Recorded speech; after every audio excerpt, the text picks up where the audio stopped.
الحمد لله نحمده ونستعينه ونستغفره ونؤمن به ونتوكل عليه ونعوذ بالله من شرور أنفسنا ومن سيئات أعمالنا من يهده الله فلا مضل له ومن يضلله فلا هادي له ونشهد أن لا إله إلا الله وحده لا شريك له ونشهد أن سيدنا وحبيبنا ومولانا محمدا عبده ورسوله صلى الله تعالى على خير خلقه محمد وآله وصحبه أجمعين. أعوذ بالله من الشيطان الرجيم. بسم الله الرحمن الرحيم. إلا تنصروه فقد نصره الله إذ أخرجه الذين كفروا ثاني اثنين إذ هما في الغار إذ يقول لصاحبه لا تحزن إن الله معنا. صدق الله العظيم. وبلغنا رسوله النبي الكريم ونحن على ذلك لمن الشاهدين والشاكرين والحمد لله رب العالمين. محترم بزرگوں اور دوستو،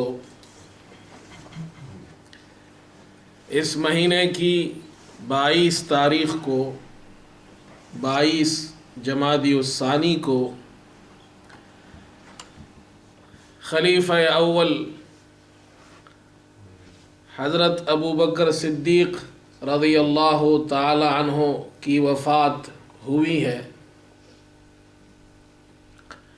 اس مناسبت سے آج ان کا ذکر خیر کیا جائے گا.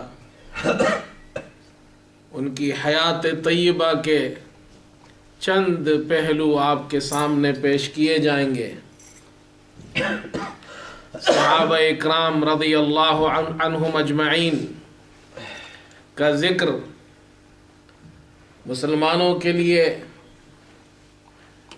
ان کے ایمان میں ترقی کا باعث بنتا ہے. صحابہ سے محبت اور ان کے نقش قدم پر چلنے میں معاون اور مددگار بنتا ہے. اس واسطے قرآن پاک میں اللہ پاک نے جا بجا صحابہ کا ذکر کیا ہے، ان کا ذکر خیر فرمایا ہے.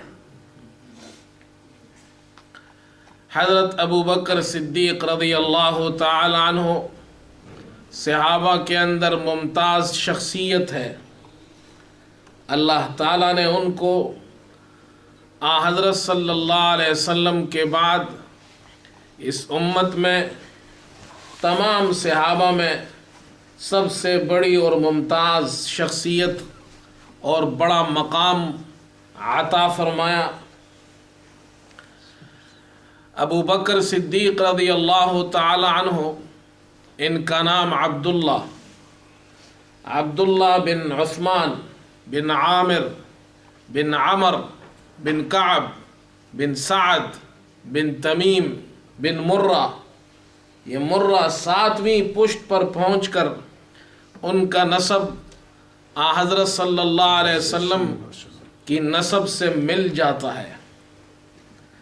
زمانہ جاہلیت میں حضرت ابو بکر صدیق رضی اللہ تعالی عنہ یہ حضرت صلی اللہ علیہ وسلم کے رفیق خاص رہے اور زمانہ اسلام میں بھی رفیق خاص رہے.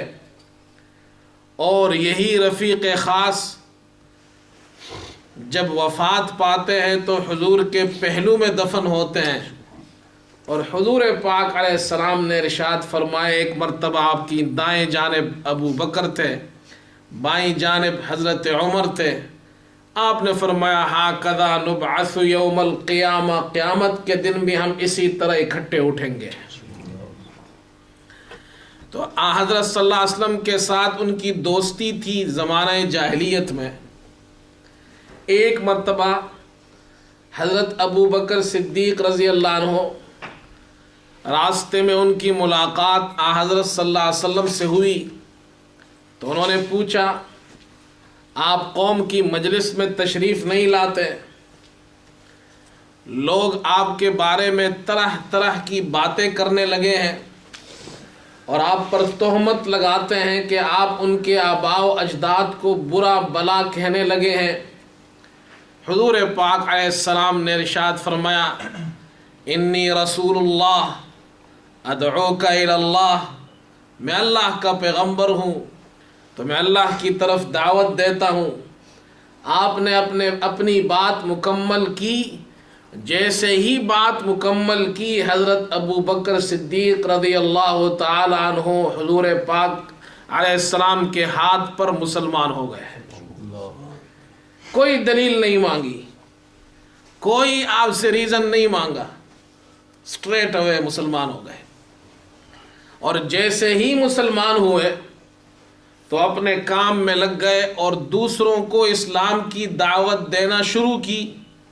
حضرت عثمان ابن عفان، طلحہ بن عبید اللہ، حضرت سعد ابن وقاص اور زبیر ابن عوام ان کو لے کر آئے اور یہ بھی مشرف بہ اسلام ہوئے۔ دوسرے دن کچھ اور صحابہ کو لے کر آئے، وہ بھی مسلمان ہوئے، اور یہ اسلام کی دعوت کا آغاز حضرت ابو بکر صدیق رضی اللہ تعالی عنہ نے پہلے دن سے ہی شروع کر دیا۔ صحابہ اکرام میں چار قسم کے صحابہ تھے۔ ایک وہ جو آزاد مرد، آزاد عورتیں، غلام اور بچے۔ عورتوں میں سب سے پہلے حضرت ختیجہ رضی اللہ تعالی عنہا مسلمان ہوئی، اور غلاموں میں زید بن حارثہ، بچوں میں حضرت علی، اور مردوں میں سب سے پہلے حضرت ابو بکر صدیق رضی اللہ تعالی عنہ مسلمان ہوئے۔ اور اسلام کی یہ جماعت بڑھتی رہی، یہاں تک کہ 38 صحابہ مسلمان ہو گئے۔ تو ابو بکر صدیق رضی اللہ تعالی عنہ نے حضور پاک علیہ السلام سے عرض کی کہ اللہ کے رسول، اب آپ اپنے آپ کو قوم کے سامنے ظاہر فرمائیے۔ آپ صلی اللہ علیہ وسلم صحابہ کو لے کر، وہ تھوڑی سی مختصر سی جماعت کو لے کر حرم شریف میں آئے، اور تمام جتنے صحابہ تھے وہ کناروں پر بیٹھ گئے۔ حضرت ابو بکر صدیق رضی اللہ تعالی عنہ حرم شریف میں کھڑے ہوتے ہیں، سب سے پہلا خطبہ اسلام میں آپ نے دیا، اور آپ نے اللہ کی وحدانیت بیان کی کہ اللہ ایک، وحدہ لا شریک، اس کے ساتھ کوئی شریک نہیں۔ اللہ کی توحید بیان کرنی تھی۔ مشرکین نے چاروں طرف سے آپ پر حملہ کر دیا، مار مار کر لہو لہان کر دیا، اور اتنا مارا کہ آپ بے ہوش ہو گئے۔ گھر میں آپ کو لایا گیا۔ جب افاقہ ہوا تو اپنی اماں سے سب سے پہلی بات یہ پوچھی، ما فعل رسول اللہ صلی اللہ علیہ وسلم، یہ بتاؤ حضور کس حال میں ہے۔ اور پھر اپنی اماں سے کہا کہ جاؤ ام جمیل بنت خطاب، ان سے پوچھو کہ وہ تمہیں بتائے حضور صلی اللہ علیہ وسلم کس حال میں ہے۔ ان کی والدہ سلمہ، ابو بکر کی والدہ کا نام سلمہ بنت صخر، یہ ام جمیل کے پاس آئی۔ ام جمیل مسلمان ہو چکی تھی، لیکن انہوں نے اپنے آپ کو ظاہر نہیں ہونے دیا۔ جب انہوں نے پوچھا کہ حضور صلی اللہ علیہ وسلم کیسے ہیں، کہاں ہے، تو ام جمیل نے کہا اچھا چلو میں تمہارے ساتھ چلتی ہوں ابو بکر کے پاس۔ ابو بکر رضی اللہ عنہ کے گھر آئی تو ابو بکر رضی اللہ عنہ نے ان سے پوچھا حضور کہاں، تو کہا تمہاری اماں سن رہی ہے۔ کہا کوئی بات نہیں، فرمایا کہ وہ دار ارقم میں ہے، خیریت سے ہے۔ آپ نے ارشاد فرمایا خدا کی قسم میں اس وقت تک نہ کچھ کھاؤں گا نہ پیوں گا جب تک کہ حضور کی زیارت نہ کر لوں۔ آپ صلی اللہ علیہ وسلم کی خدمت میں حاضر ہوئے، والدہ بھی ساتھ تھی، حضور کی خدمت میں پہنچے اور فرط محبت سے لپٹ گئے، رونے لگے۔ پھر آپ سے حضور پاک علیہ السلام سے ابو بکر رضی اللہ عنہ نے درخواست کی، اے اللہ کے رسول یہ میری والدہ ہے، انہیں اسلام کی دعوت دیجئے، ادعو اللہ لہا عسى اللہ ان یستنقذها لک من النار، آپ دعا بھی کیجئے، ہو سکتا ہے اللہ آپ کی دعا سے، دعا کی برکت سے اللہ میری ماں کو بھی جہنم کی آگ سے بچا لے۔ حضور پاک علیہ السلام نے ان کی ماں کو دعوت بھی دی اسلام کی اور ان کے لیے دعا بھی کی۔ جیسے ہی آپ نے دعا کی ان کی اماں مسلمان ہو گئی۔ عربوں کے یہاں ابو بکر صدیق رضی اللہ عنہ کے والدہ کو ام الخیر کے نام سے پکارتے تھے، نام ان کا سلمہ تھا، لوگ انہیں ام الخیر کہتے تھے۔ ام الخیر کا معنی ہے خیر کی اماں، اور خیر کی اماں اس لیے کہتے تھے کہ وہ ابو بکر کی والدہ تھی۔ اور ابو بکر رضی اللہ عنہ صحابہ میں وہ شخصیت ہے کہ آپ کی والدہ مسلمان ہوئی، بعد میں والد مسلمان، تو ابو بکر رضی اللہ عنہ کے والدین دونوں صحابی، خود صحابی، اولاد صحابی، اولاد کی اولاد صحابی۔ یہ ہے ابو بکر رضی اللہ تعالی عنہ، یہ ہے ان کا اسلام لانا۔ پہلے دن سے اسلام کی خدمت، حضور پاک علیہ السلام کی صحبت میں رہے، آپ صلی اللہ علیہ وسلم کی خدمت، صحابہ کی خدمت، غلاموں کو آزاد کرنا، مال اور جان سے اسلام کے لیے ہر قسم کی خدمت کرنا۔ حضرت ابو بکر صدیق رضی اللہ تعالی عنہ کا شیوا تھا، آپ کی عادت مبارکہ تھی۔ حضور پاک علیہ السلام نے آپ کو 2 لقب عطا فرمائے، ایک عتیق، ایک مرتبہ آپ تشریف لائے، ترمذی میں روایت ہے، حضور پاک علیہ السلام نے ارشاد فرمایا انت عتیق اللہ من النار، تم عتیق ہو، اللہ کے آزاد کردہ ہو، اللہ نے تمہیں جہنم سے خلاصی نصیب فرما دی ہے، ان کا لقب پڑ گیا عتیق۔ حضور پاک علیہ السلام معراج پہ تشریف لے گئے، جب واپس آئے تو اپنی قوم سے کہا میں ایک ہی رات میں مسجد حرام سے مسجد اقصی، وہاں سے آسمانوں کے اوپر، اور پھر اسی رات میں واپس آیا ہوں۔ تو قوم نے مذاق اڑایا آپ کا، اور ابو بکر صدیق رضی اللہ عنہ سے کہنے لگے تمہارے ساتھی یہ کہتے ہیں کہ میں ایک ہی رات میں نے اتنا بڑا سفر کیا۔ آپ نے پوچھا کیا محمد صلی اللہ علیہ وسلم نے ہی یہ کہا ہے؟ قوم نے کہا ہاں۔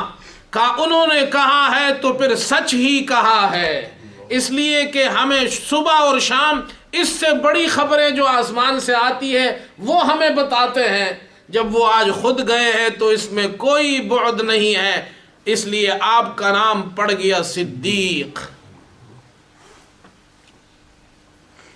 صحابہ اکرام رضی اللہ عنہم اجمعین کے اندر پہلے دن سے ابو بکر صدیق رضی اللہ تعالی عنہ کو یہ مقام اور مرتبہ حاصل ہوا۔ تمام صحابہ میں بڑے صحابی، ممتاز صحابی، عظیم المرتبت صحابی ابو بکر صدیق رضی اللہ تعالی عنہ ہے۔ حضور پاک علیہ السلام نے جب ہجرت کا ارادہ فرمایا، صحابہ کو حکم دیا کہ تم مکے سے جاؤ، مدینہ ہجرت کرو، خود ٹھہر گئے۔ ابو بکر صدیق رضی اللہ تعالی عنہ کو بھی آپ نے روک لیا، اور جب ہجرت اللہ نے آپ کو ہجرت کا حکم دیا تو آپ ابو بکر صدیق رضی اللہ تعالی عنہ کو لے کر آپ ہجرت کے لیے نکلے۔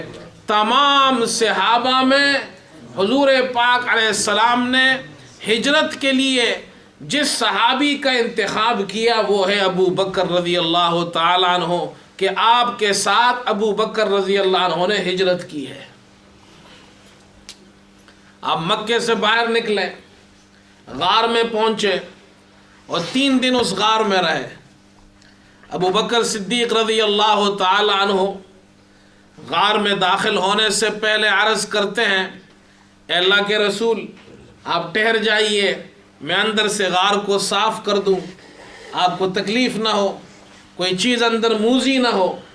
صاف کیا، اندر سوراخ تھے، اپنے ایزار سے کپڑا پہاڑ کر ان سوراخوں کو بند کیا، 2 سوراخ رہ گئے، اور جب حضور پاک علیہ السلام کو اندر بلایا تو ان 2 سوراخوں میں آپ نے اپنے دونوں ایڑیاں رکھ کر ان سوراخوں کو بند کر دیا۔ حضور پاک علیہ السلام آپ کی گود میں سر رکھ کر آرام فرمانے لگے، اتنے میں سانپ نے آپ کو ڈسا، آپ کو تکلیف ہوئی لیکن ہلے نہیں کہ حضور صلی اللہ علیہ وسلم کی آرام میں خلل نہ ہو۔ آپ کی آنکھ سے قطرہ گرا، حضور پاک علیہ السلام بیدار ہوئے، ابو بکر یہ کیا ہے؟ فرمایا حضور سانپ نے ڈس لیا ہے۔ آپ نے وہاں لعاب مبارک لگایا، وہ سارا اثر ختم ہو گیا۔ حضور پاک علیہ السلام کے ساتھ یہ غار والی صحبت اللہ کو اتنی پسند آئی کہ اللہ نے قرآن پاک میں اس کا ذکر کیا۔ فرمایا الا تنصروه فقد نصره الله اذ اخرجه الذين كفروا ثاني اثنين اذ هما في الغار اذ يقول لصاحبه لا تحزن ان الله معنا۔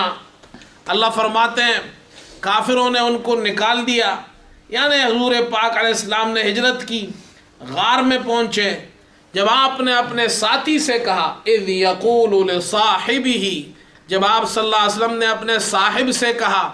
اسی لیے علماء فرماتے ہیں جو بھی شخص یہ کہے کہ حضور صحابی نہیں وہ کافر ہو جائے گا، اس لیے کہ ابو بکر صدیق رضی اللہ عنہ صحابی نہیں وہ کافر ہو جائے گا، اس لیے کہ ابو بکر رضی اللہ عنہ کی صحبت کو اللہ نے قرآن میں ذکر کیا ہے، ان کی صحبت نص سے ثابت ہے، لہذا ان کی صحابیت کا انکار کرنا قرآن کا انکار کرنا ہے۔ لا تحزن ان اللہ معنا ثانی اثنین، 2 میں کے دوسرے تھے آپ، جب آپ نے اپنے ساتھی سے کہا لا تحزن ان اللہ معنا، مشرکین ڈھونڈتے ڈھونڈتے غار کے دہانے تک پہنچ گئے، ان کے قدم نظر آنے لگے۔ ابو بکر رضی اللہ عنہ نے آپ صلی اللہ علیہ وسلم سے عرض کی، اے اللہ کے رسول اگر یہ نیچے دیکھ لے تو ہم نظر آ جائیں گے۔ حضور پاک علیہ السلام نے ارشاد فرمایا ابو بکر تمہارا کیا خیال ہے؟ ما ظنک باثنین اللہ ثالثہما، تم ان 2 شخصوں کے بارے میں کیا کہتے ہو، یعنی میرے اور تمہارے بارے میں، جن کا تیسرا اس وقت ان کے ساتھ ان کا خدا بھی موجود ہے۔ لا تحزن ان اللہ معنا، غم نہ کھاؤ اللہ ہمارے ساتھ ہے۔ حضور پاک علیہ السلام کے ساتھ یہ صحبت، یہ غار میں رہنا، اتنا مبارک عمل، حضرت عمر رضی اللہ تعالیٰ عنہ فرماتے ہیں میری ساری زندگی کے جتنے اعمال ہیں اگر وہ ابو بکر رضی اللہ عنہ کے 1 دن اور 1 رات کے عمل کے برابر ہو جائے، یعنی وہ اگر سب مجھ سے لے کر ابو بکر رضی اللہ عنہ کی 1 دن اور 1 رات والے عمل مجھے دے دیے جائے تو میں اس پر بھی راضی ہوں۔ دن کا عمل تو یہ جو غار میں آپ نے حضور پاک علیہ السلام کے ساتھ، رات کا عمل تو یہ جو آپ نے غار میں حضور پاک علیہ السلام کے ساتھ گزارا، اور دن کا عمل یہ جب ابو بکر رضی اللہ عنہ خلیفہ ہوئے تو کچھ لوگوں نے زکوٰۃ دینے سے انکار کر دیا، مرتد ہو گئے۔ آپ ابو بکر رضی اللہ عنہ ان کے خلاف کھڑے ہوئے، ان کے خلاف قتال کیا، خروج کیا۔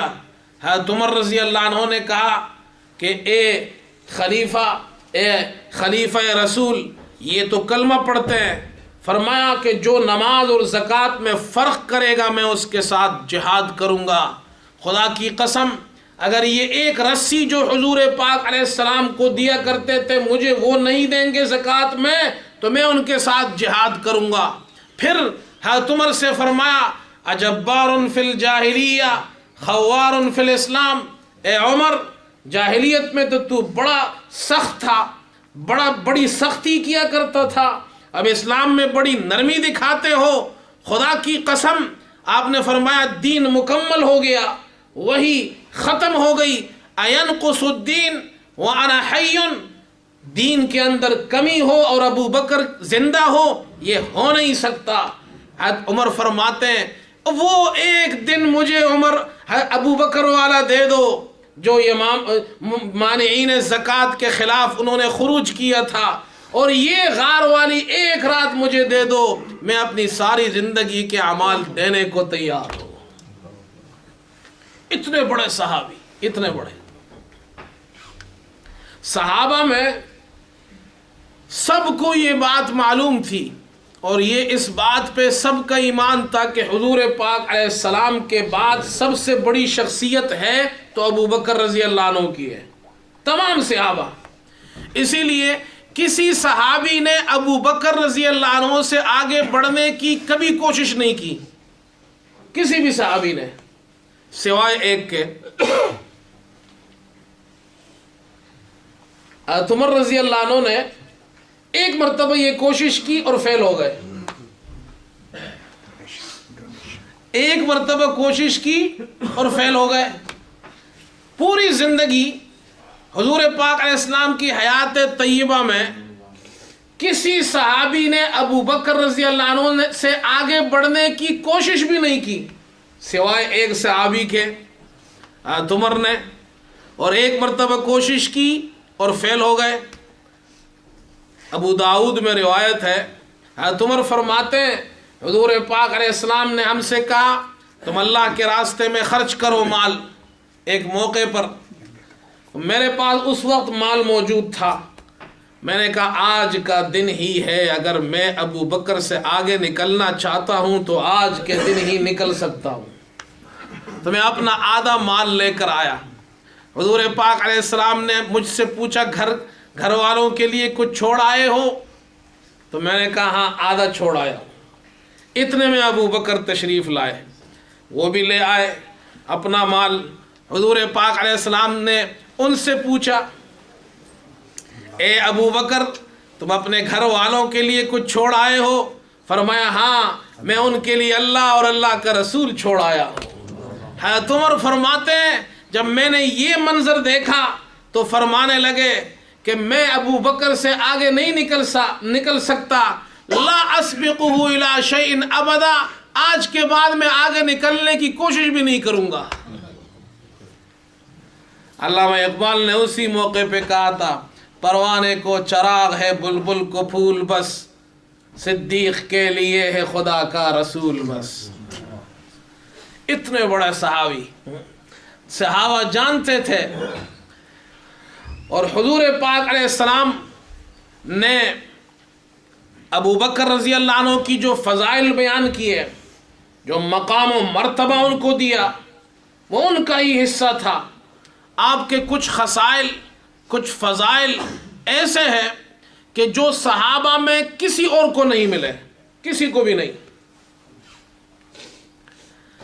سن 9 ہجری میں مسلمانوں نے پہلا حج کیا، حج فرض ہوا۔ حضور پاک علیہ السلام نے اس سال حج نہیں کیا، آپ نے اگلے سال حج کیا۔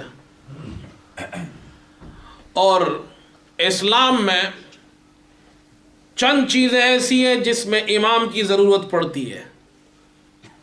اسلام کی بنیاد 5 چیزوں پر ہے: شہادت، نماز، زکوٰۃ، روزہ، حج، یہ 5 چیزیں اسلام کی بنیاد ہے۔ ان میں سے 2 چیزیں ایسی ہیں جس میں امام کی ضرورت پڑتی ہے۔ ایک نماز، جماعت کی نماز بغیر امام کے نہیں ہو سکتی، اور ایک حج، حج بغیر امام کے نہیں ہوتا، حج کے لیے امام چاہیے، اس لیے کہ وہ وہاں عرفات میں خطبہ دے گا، وہ لوگوں کو نماز پڑھائے گا، مسائل سکھائے گا۔ تو حج کے لیے امام کا ہونا، جس کو امام الحج کہتے ہیں، اور ایک جماعت کی نماز کے لیے امام ہونا جو نماز کا امام ہوتا ہے۔ حضور پاک علیہ السلام نے پہلا حج جو صحابہ نے کیا، آپ خود تشریف نہیں لے گئے، ابو بکر صدیق رضی اللہ تعالی عنہ کو اس حج کا امام بنا کر آپ نے بھیجا، اور صحابہ یہ دیکھ رہے ہیں حضور پاک علیہ السلام اپنی حیات طیبہ میں حج جیسے عمل میں، جس میں حضرت ابو بکر کے علاوہ دوسرے صحابہ موجود ہے، حضرت علی بھی موجود ہے، دیگر صحابہ بھی موجود، لیکن حج کا امام بنایا تو ابو بکر کو بنایا، ان کو بھیجا اور کہا کہ جاؤ ان کو حج کراؤ۔ ابو بکر رضی اللہ عنہ ان کو لے کر نکلے، اتنے میں قرآن پاک کی آیتیں نازل ہوئی، براءۃ من اللہ ورسولہ الی الذین عاہدتم من المشرکین، سورہ توبہ کی ابتدائی آیات، کہ جو مشرکین مکے میں ہیں ان کے لیے کچھ خاص قوانین اترے کہ جن کے ساتھ معاہدات رہ گئے ہیں، جنہوں نے معاہدوں کو توڑ دیا ہے، ان مشرکوں کے لیے خاص احکامات اترے کہ ان کے لیے اتنی مہلت ہے، اتنا وقت ہے، اس کے بعد یہ مکہ خالی کر کے مکے سے نکل جائے، آج کے بعد وہاں شرک نہیں ہوگا، اس بت پرستی نہیں ہوگی، ننگا طواف نہیں ہوگا۔ اور اس کے بعد یہ آیتیں اتری تو ان آیتوں میں ان معاہدات کو ختم کرنے کے اللہ نے قوانین بیان کیے۔ تو حضور پاک علیہ السلام نے حضرت علی کو بلایا، یہ آیتیں ان کو دی، فرمایا جاؤ یہ آیتیں وہاں حج میں پڑھ کر سناؤ۔ حضرت علی رضی اللہ عنہ پیچھے سے پہنچے، ابو بکر صدیق رضی اللہ عنہ سے ملاقات ہوئی، ابو بکر صدیق رضی اللہ عنہ نے ان کو دیکھا تو پہلا سوال یہ کیا، دیکھو صحابہ میں کتنی محبت ہے، کوئی جھگڑا نہیں، وہ سمجھ گئے ان کو حضور نے بھیجا ہے۔ پہلا سوال یہ کیا، علی یہ بتاؤ امیر ام مامور، امیر بن کر آئے ہو یا میری امارت میں مامور بن کر آئے ہو؟ یعنی اگر حضور نے تمہیں امیر بنا کر بھیجا ہے تو پھر تم امیر ہو، میں تمہارے پیچھے ہوں۔ حضرت علی نے فرمایا نہیں، بل مأمور، حضور نے آپ کو ہی امام بنایا، میں آپ کے پیچھے، مجھے حضور نے آپ کا مامور بنا کر بھیجا ہے۔ ابو بکر اس پر خوش ہے کہ علی اگر امیر بنتے ہیں تو میں ان کے پیچھے چلنے کو تیار۔ علی اس پر خوش ہے کہ ابو بکر کو حضور نے امیر بنایا، میں ان کے پیچھے چلنے پر تیار۔ نہ علی میں جھگڑا ہے نہ ابو بکر میں جھگڑا ہے، جھگڑا ہے تو شیطان کے اندر جھگڑا ہے، جس کو یہ بات نہ علی سے محبت ہے نہ ابو بکر سے محبت ہے۔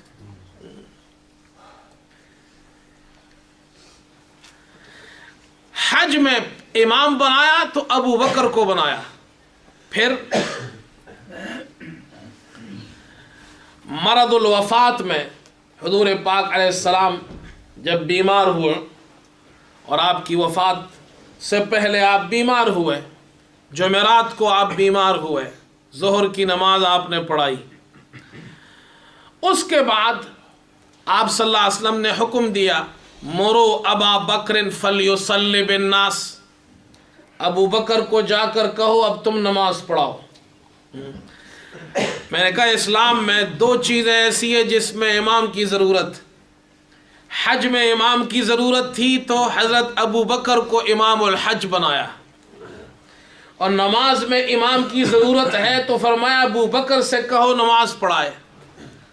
ابو بکر صدیق رضی اللہ عنہ نے جمعرات، جمعہ، ہفتہ، اتوار، پیر کے دن حضور پاک علیہ السلام کا انتقال ہوا، اور یہ ساری نمازیں ابو بکر صدیق رضی اللہ تعالی عنہ نے پڑھائی۔ اس مرض الوفات میں حضور پاک علیہ السلام نے ایک خطبہ دیا، ایک مرتبہ صحابہ کو جمع کیا، ان کو نصیحت کی، اور آپ نے اس موقع پر یہ روایت آپ صلی اللہ علیہ وسلم نے ارشاد فرمایا، تمام صحابہ موجود ہے، آپ نے فرمایا اللہ تعالیٰ نے اپنے ایک بندے کو اختیار دیا، دنیا دنیا اور جو کچھ اللہ کے پاس ہے، ان دونوں کے بارے میں اس بندے کو اختیار دیا کہ تم کیا لینا چاہتے ہو، دنیا کی یہ زندگی، یہ دنیا کی مال و متاع، دنیا کی یہ خوشیاں، اور جو اللہ کے پاس ہے، ان دونوں میں سے کیا لینا چاہتے ہو؟ تو اللہ کے بندے نے اس کو اختیار کیا جو اللہ کے پاس ہے۔ تو ابو بکر صدیق رضی اللہ عنہ نے جب یہ سنا تو رونے لگے۔ تو صحابہ کہتے ہیں ہم بڑے حیران ہوئے، ابو بکر رو کیوں رہے؟ یہ تو کوئی رونے والی بات ہی نہیں۔ بھائی جس بندے کو اللہ نے اختیار دیا ہے کہ تمہیں دنیا لینی ہے یا اللہ کے پاس جو کچھ ہے وہ لینا ہے، تو اس نے جو اللہ کے پاس تھا وہ اختیار کیا، تو یہ تو اچھی مثال دی ہے حضور نے، اس میں رونے والی بات تو نہیں۔ لیکن فرماتے بعد میں ہمیں پتہ چلا ابو بکر ہم میں سب سے زیادہ جاننے والے تھے، وہ سمجھ گئے کہ یہ مثال حضور پاک علیہ السلام نے اپنے بارے میں دی ہے کہ اللہ نے مجھے اختیار دیا ہے دنیا میں رہنا ہے یا میرے پاس آنا ہے، تو میں نے وہ اختیار کیا جو اللہ کے پاس ہے۔ تو ابو بکر رونے لگے کہ حضور ہم سے جدا ہونے والے ہیں۔ ہائے ہائے۔ ہاں بعض لوگ کہتے ہیں، ذرا غور فرمائیے، میں ایک نقطہ بیان کرتا ہوں اور یہ آپ اپنے ذہن میں نوٹ کر لیں، اچھی طرح گرہ لگا لیں۔ کچھ لوگ کہتے ہیں کہ حضور پاک علیہ السلام دنیا سے گئے، صدمہ صحابہ پر ہوا، تمام صحابہ صدمے سے دوچار، ایک ابو بکر رضی اللہ عنہ استقامت کے پہاڑ بنے ہوئے تھے جنہوں نے صحابہ کی جماعت کو اس وقت منتشر ہونے سے روکا، یہ آپ کا بڑا کمال ہے۔ لیکن اعتراض کرنے والے تو اعتراض کرتے ہیں، کہتے ہیں ابو بکر کو کوئی غم نہیں تھا، ابو بکر کو کوئی غم، نعوذ باللہ، تم کیا جانو ابو بکر کے دل پر۔ ابو بکر کو تو غم حضور کی وفات سے پہلے شروع ہو چکا تھا، جہاں علی کو بات ہی سمجھ میں نہیں آئی وہاں ابو بکر رو رہے ہیں۔ علی کو تو بات ہی سمجھ میں نہ آئی، دوسرے صحابہ کو تو وہ مثال ہی سمجھ میں نہ آئی، جس مثال کو سن کر تمام صحابہ خاموش، ابو بکر رو رہے ہیں، سمجھ گئے حضور ہم سے جدا ہونے والے ہیں۔ تم کیا جانو حضور سے ابو بکر کو کتنی محبت تھی۔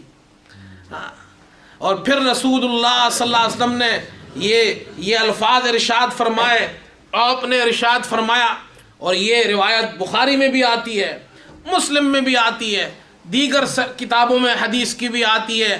آپ صلی اللہ علیہ وسلم نے ایک جملہ ارشاد فرمایا اور ابو بکر رضی اللہ عنہ کی وہ فضیلت بیان فرمائی، ایسی فضیلت بیان فرمائی جو صحابہ میں کسی اور کو وہ فضیلت حاصل نہیں ہوتی۔ فرمایا لو کنت متخذا خلیلا لاتخذت ابا بکر خلیلا ان من امن الناس علی فی صحبته ومالہ ابا بکر۔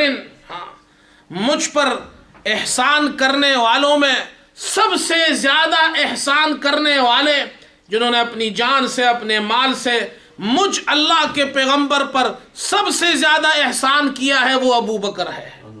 لو کنت متخذا خلیلا، اگر میں اللہ کے سوا کسی اور کو اپنا خلیل بناتا، یہ عام بات نہیں ہے، اللہ کے سوا اگر میں کسی اور کو اپنا خلیل بناتا، جملے پہ غور کیجئے، لو کنت متخذا خلیلا، اگر میں اللہ کے سوا کسی اور کو اپنا خلیل بناتا اور یہ جائز ہوتا کہ پیغمبر اللہ کے علاوہ کسی اور کو بھی اپنا خلیل بنائے، لاتخذت ابا بکر خلیلا، تو میں تمام صحابہ میں سے ابو بکر کو اپنا خلیل بناتا۔ ولیکن اخوۃ الاسلام ومودتہ، لیکن وہ میرے اسلامی بھائی چارے میں میرے بھائی ہے، میں ان سے وہ محبت کرتا ہوں۔ پھر آپ نے ارشاد فرمایا لا یبقین فی المسجد باب الا سد، مسجد نبوی میں جتنے دروازے ہیں وہ چھوٹے چھوٹے دروازے تھے۔ بعض علماء فرماتے یہ وہ دروازے تھے جو لوگوں کے گھروں کے دروازے تھے، جو مسجد میں کھلتے تھے۔ آپ نے فرمایا یہ سارے دروازے بند کر دو، یہ سارے دروازے بند کر دو، سوائے ابو بکر کے دروازے کے کہ وہ کھلا رہے گا، بند نہیں ہوگا۔ اب سوال یہ پیدا ہوتا ہے ابو بکر رضی اللہ عنہ کا گھر تو وہاں تھا ہی نہیں مسجد کے پاس، ابو بکر رضی اللہ عنہ کا گھر تو دور تھا، مدینے سے باہر تھا، حوالی میں. اس کا کیا مطلب؟ سارے دروازے بند، کوئی دروازہ حرم شریف مدینے میں جو کھلتا ہے مسجد میں وہ نہیں سوائے. اس لیے علماء فرماتے حضور پاک علیہ السلام نے یہ ایک صحابہ کو اشارہ دیا، گائیڈ لائن دی کہ یہ جو لوگ آتے ہیں جن جن دروازوں سے، جن جن جگہوں سے، یہ سب بند کر دیے جائے سوائے وہ جگہ کے جو ابو بکر جہاں سے آتے وہ بند نہ ہو، اس لیے کہ میرے بعد وہی خلیفہ ہونے والا ہے. صحابہ سمجھتے تھے ان باتوں کو. اور آپ صلی اللہ علیہ وسلم نے ارشاد فرمایا جاؤ ابو بکر سے کہو وہ نماز پڑھائے. ابو بکر رضی اللہ عنہ نماز پڑھاتے ہیں. ایک موقع پر حضور پاک علیہ السلام کو افاقہ ہوا، آپ تشریف لائے، عبداللہ ابن عباس اور حضرت علی کے کندھوں پر ہاتھ رکھ کر ابو بکر رضی اللہ عنہ نماز پڑھا رہے ہیں. انہوں نے دیکھا حضور تشریف لا رہے تو پیچھے ہٹنے لگے. حضور پاک علیہ السلام نے اپنے ہاتھ سے اشارہ فرمایا ان مکانک، اپنے جگہ پر رہو. لیکن ابو بکر ادب و احترام کی وجہ سے پیچھے ہٹ گئے. حضور پاک علیہ السلام آگے آ کر بیٹھے. حضور نماز پڑھا رہے ہیں ابو بکر نماز پڑھا رہے صحابہ کو. پھر جب آپ پیر کے دن آپ کی وفات ہوئی، اسی دن فجر کو آپ نے اپنے کمرے سے پردہ ہٹایا، دیکھا صحابہ نماز پڑھ رہے ہیں. آپ صلی اللہ علیہ وسلم کا چہرہ کھل اٹھا. ابو بکر رضی اللہ عنہ پھر سمجھے کہ شاید اب حضور تشریف لا رہے، پیچھے ہٹنے لگے. آپ نے اشارہ فرمایا، پردہ گرا دیا. یہ آخری مرتبہ تھا جب حضور نے اپنے صحابہ کو نماز پڑھتے ہوئے دیکھا، ابو بکر کو جماعت کراتے ہوئے دیکھا. آپ مسکرائے. علماء فرماتے ہیں حدیث کی 3 قسمیں ہیں. کتنی قسمیں ہیں؟ حدیث قولی، حضور کے الفاظ. حدیث فعلی، حضور کا فعل، آپ کا ایکشن. حدیث تقریر، صحابہ کوئی عمل کرے، حضور دیکھے اور خاموش رہے، یہ اجازت ہے. فرماتے ہیں ابو بکر رضی اللہ عنہ کی امامت کو حضور نے اپنے حدیث کی 3 قسموں سے ثابت کر دیا ہے. فرمایا زبان سے ارشاد فرمایا مرو ابا بکر فلیصلی بالناس، یہ حضور کا قول ہے. اور ہاتھ سے اشارہ کر کے فعل سے ثابت کر دیا ابو بکر اپنے جگہ پر رہو. اور جماعت کو دیکھ کر مسکرا دیے، اپنی تقریر سے ثابت کر دیا کہ میرے بعد اگر امام ہے تو ابو بکر ہے. ابو بکر رضی اللہ عنہ اتنے بڑے صحابی خلیفہ ہوئے. حضور پاک علیہ السلام کی وفات ہوئی، خلیفہ کون بنے؟ وَأَمْرُهُمْ شُورَى بَيْنَهُمْ. ایک عرب عالم سے کسی نے سوال کیا کہ ابو بکر رضی اللہ عنہ کی خلافت تم مسلمان سنی کہتے ہو کہ وہ پہلے خلیفہ ہیں، کیا قرآن میں ان کی خلافت کا ذکر ہے؟ تو اس عرب عالم نے بڑا اچھا جواب دیا، کہا ہاں قرآن میں اس کا ذکر ہے. میں کہا جی قرآن میں تو کہیں نہیں آیا، ہم نے تو نہیں دیکھا. کہا تمہارے پاس دیکھنے والی آنکھ کہاں ہے؟ دیکھنے والی آنکھ سے دیکھو تمہیں نظر آ جائے گا ابو بکر پہلے خلیفہ. کہا کہاں لکھا؟ کہا میرے اللہ نے کہا وَأَمْرُهُمْ شُورَى بَيْنَهُمْ. اللہ صحابہ کے بارے میں خبر دے رہے، یہ صحابہ کے بارے میں اللہ قرآن میں خبر دے رہا ہے، اور اللہ ان کو اپنے کام کرنے کا طریقہ بتا رہا ہے. اے میرے پیغمبر کے صحابہ، جب تم کوئی کام کرو وَأَمْرُهُمْ شُورَى بَيْنَهُمْ، ان کا کام آپس میں مشورے سے ہوتا ہے، یعنی مشورے سے کوئی کام کرو. اور حضور پاک علیہ السلام کے بعد سب سے بڑا کام یہ تھا خلیفہ کون ہو، تو صحابہ نے مشورہ کیا، مشورے سے ابو بکر کو خلیفہ بنایا. معلوم ہوا ابو بکر کی خلافت قرآن سے ثابت ہے. خلیفہ بن گئے. حضرت ابو بکر صدیق رضی اللہ عنہ خلیفہ بنے، اور ایسے خلیفہ بنے آپ کی خلافت میں آپ نے جتنے کام کیے اس میں 3 بڑے کام ہیں. 3. سب سے پہلا، جن لوگوں نے زکوٰۃ دینے سے انکار کیا، مانعین زکوٰۃ کہ نعوذ باللہ زکوٰۃ حضور کے زمانے میں تھی، اب حضور کے بعد زکوٰۃ دینا فرض نہیں. آپ نے فرمایا جو نماز اور زکوٰۃ میں فرق کرے گا میں اس سے قتال کروں گا. پہلا فتنہ جس کی سرکوبی آپ نے کی. دوسرا فتنہ مسیلمہ. یہ جو مسیلمہ تھا اس نے نبوت کا دعویٰ کیا تھا. ابو بکر صدیق رضی اللہ عنہ نے اس کے خلاف خروج کیا اور اس میں بہت صحابہ شہید ہوئے. ایک بڑی تعداد میں قرہ جو قرآن کو، جن کو حفظ تھا قرآن، جو قرآن جن کو یاد تھا، ایسے حفاظ اور قرہ صحابہ بڑی تعداد میں شہید ہو گئے. آپ نے دوسرے فتنے کی سرکوبی کی تو حضرت عمر رضی اللہ عنہ حاضر ہوئے اور آپ سے کہا کہ اس جنگ یمامہ میں بہت سے قرہ شہید ہو گئے، لہذا قرآن پاک کو ایک کتابی شکل میں جمع کر دیا جائے. ایسا نہ ہو کہ سارے قرہ شہید ہوتے جائے اور قرآن ہمارے پاس یکجا طور پر جمع نہ ہو. ابو بکر صدیق رضی اللہ عنہ نے عرض کی میں وہ کام کیسے کر سکتا ہوں جسے اللہ کے رسول نے نہیں کیا. حضرت عمر بار بار مشورہ دیتے رہے یہاں تک کہ ان کو شرح صدر ہو گیا. انہیں زید بن ثابت کو بلایا، ان کا بھی شرح صدر ہو گیا. پھر ان کی ڈیوٹی لگائی، پھر انہوں نے قرآن پاک کو جمع کیا، ایک کتابی شکل میں قرآن جمع ہوا. یہ سب سے پہلا کارنامہ ہے جو ابو بکر صدیق رضی اللہ عنہ نے کیا ہے. بعد میں حضرت عثمان رضی اللہ تعالی عنہ نے ایک قرات پر قرآن کو جمع کیا. تو قرآن جمع القرآن میں حضرت عمر کا مشورہ ابو بکر صدیق رضی اللہ عنہ نے ان کی حکومت میں ہوا، حضرت عثمان رضی اللہ عنہ نے بعد میں قرات میں جمع کیا. آج دنیا میں جتنے لوگ قرآن پڑھتے ہیں ان سارے مسلمانوں کے قرآن پڑھنے کا ثواب ان صحابہ کو مل رہا ہے. اور انہوں نے اپنی حکومت کس طرح چلائی اس کو سمجھنے کے لیے آج سے کئی سال پہلے ہندوستان کے اندر 1937 میں 1937 میں ایک اخبار نکلتا تھا ہریجن.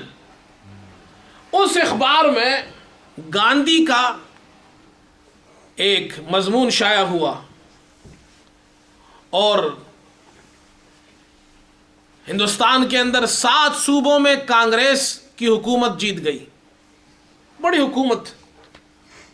تو گاندھی نے اپنے منسٹرز کو جو ان کے وزرات ہیں ان کو ایک نصیحت کی کہ تم سادگی کے ساتھ اپنی اس حکومت کو چلاؤ، تم خود سادگی اختیار کرو، اپنی قوم کی خدمت کرو. تو اس نے ایک عجیب، وہ الفاظ بڑے عجیب لکھے ہیں اور بڑے ایک ہندو غیر مسلم کی زبان سے آپ وہ الفاظ سنتے ہیں تو حیران رہ جائیں گے. آج سرچ کریں آپ گاندھی کو تو آپ کو اس کی تقریر مل جائے گی.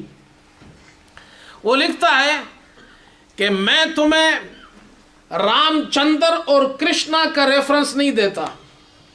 I cannot give you the reference of Ram Chandra and Krishna because they were not the historical figures. یہ کوئی تاریخی شخصیات نہیں تھے. وہ اپنے رام چندر اور کرشنا کو گاندھی کہتا ہے کہ ہسٹوریکل فگرز نہیں تھے کہ میں تمہیں ان کا ریفرنس دوں کہ تم ان کے نقش قدم پر چلو. یہ تمہاری کوئی مدد نہیں کر سکتے، نہ رام چندر نہ کرشنا. لیکن میں تمہیں جو ریفرنس دیتا ہوں وہ ہے ابو بکر اور عمر. اللہ اکبر. میں تمہیں ریفرنس دیتا ہوں کس کی؟ ابو بکر اور عمر کی. کیوں؟ وہ گاندھی کہتا ہے، اللہ اکبر، اتنی بڑی شخصیات کہ گاندھی جیسا شخص وہ یہ کہتا ہے میں تمہیں ابو بکر اور عمر کے نقش قدم پر چلنے کے لیے اس لیے کہتا ہوں. They were the leaders of the vast empire جو ایک بہت بڑی حکومت کے بہت بڑے بادشاہ گزرے ہیں، لیکن yet they lived a life of austerity، لیکن اس کے ساتھ ساتھ انہوں نے زہد میں اپنی زندگی گزاری ہے، فقر میں زندگی گزاری، خود فقیر رہ کر ایسی زندگی گزاری کہ اپنی حکومت کو انہوں نے سپر پاور بنا دیا۔ میں تمہیں نصیحت کرتا ہوں، اگر تم کامیاب حکومت بنانا چاہتے ہو، ابو بکر اور عمر کے نقش قدم پر چلو۔ یہ ہے حضرت ابو بکر صدیق رضی اللہ تعالی عنہ۔ میرے دوستو، اس مہینے کی 22 تاریخ کو ان کی وفات ہوئی۔ اس مناسبت سے یہ چند باتیں آپ کے سامنے عرض کر دی۔ اللہ تعالیٰ سے دعا ہے اللہ ہمیں صحابہ سے سچی محبت نصیب فرمائے، اللہ صحابہ کے نقش قدم پر چلنے کی توفیق عطا فرمائے۔ وآخر دعوانا ان الحمد للہ رب العالمین۔